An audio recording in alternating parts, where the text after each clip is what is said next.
नमस्कार दोस्तों, आपका इस चैनल पे बहुत बहुत स्वागत है। दोस्तों, आज के दिन भर की खबरों को हम इस वीडियो में देखेंगे एक सिरे से। तो चलिए शुरू करते हैं। आइए सबसे पहले खबर की बात करते हैं। पुलवामा हमले को लेकर पाकिस्तान के संसद में इमरान के मंत्री के कबूलनामे के बाद पीएम मोदी ने पहली बार अपनी प्रतिक्रिया दी है। प्रधानमंत्री ने पुलवामा हमले का जिक्र करते हुए कहा कि जब हमारे देश के जवान शहीद हुए थे उस वक्त भी कुछ लोग राजनीति में लगे हुए थे। ऐसे लोगों को देश भूल नहीं सकता है। पीएम ने कहा कि उस वक्त वे सारे आरोपों को झेलते रहे, भद्दी भद्दी बातें सुनते रहे। मेरे दिल पर गहरा घाव था, लेकिन पिछले दिनों पड़ोसी देश में जिस तरह से खबरें आई हैं, जो उन्होंने स्वीकार किया है, इससे इन दलों का चेहरा उजागर हो गया है। पीएम ने कहा, जिस प्रकार वहां की संसद में सत्य स्वीकारा गया है, उसने इन लोगों के असली चेहरे को देश के सामने ला दिया है।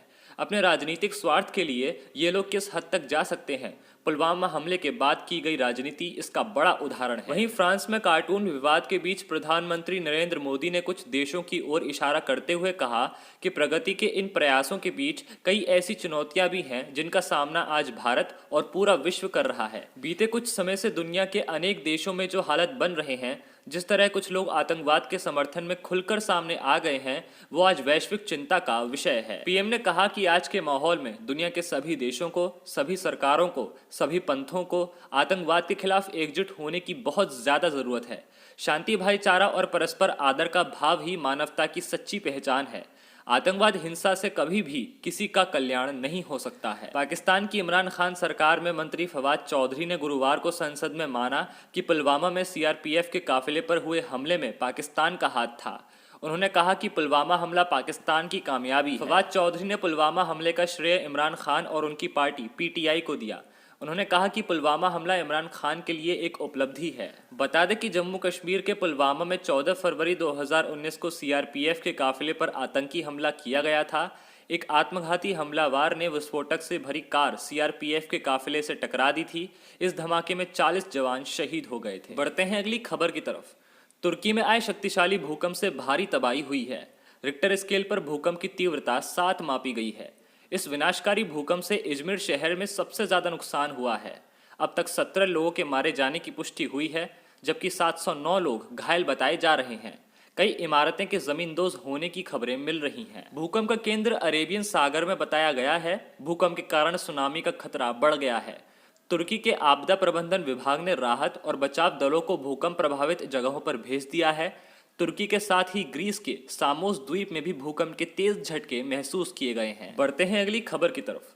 चारा घोटाला के 3 मामलों में बेल पा चुके लालू यादव की जमानत को सीबीआई सुप्रीम कोर्ट में चुनौती देने की तैयारी कर रही है। चारा घोटाले के दोषी लालू यादव 5 में से 4 मामलों में दोषी करार दिए जा चुके हैं, लेकिन इन 4 मामलों में से 3 में उन्हें जमानत मिल चुकी है। केंद्रीय जांच ब्यूरो इस जमानत को चुनौती देने जा रही है। इस वक्त लालू यादव पर चारा घोटाले के 5वें मामले में सुनवाई चल रही है। यह मामला डोरंडा कोषागार से अवैध रूप से 139 करोड़ रुपए की निकासी का है। अगर लालू यादव को दुमका कोषागार से 3.13 करोड़ रुपए के अवैध निकासी के मामले में बेल मिल जाती है, तो उनके जेल से बाहर निकलने का रास्ता साफ हो जाएगा।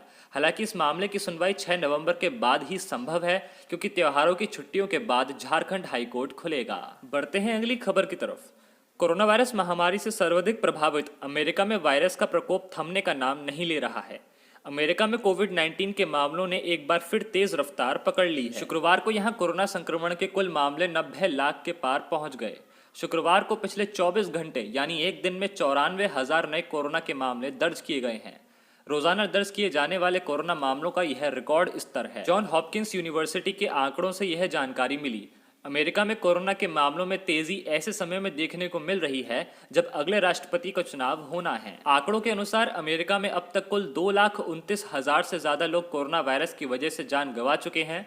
मिडवेस्ट और साउथ अमेरिका में वायरस के तेजी से प्रसार की वजह से अस्पताल फिर से भरने शुरू हो चुके हैं। इससे स्वास्थ्य सेवा व्यवस्था को लेकर समस्या खड़ी हो रही है। तो दोस्तों, ऐसी खबरों को जानने के लिए आप इस चैनल को सब्सक्राइब कर सकते हैं, साथ ही साथ बेल आइकन को प्रेस कर सकते हैं, ताकि अगली खबर की नोटिफिकेशन सबसे पहले आपके फोन पर आ जाए।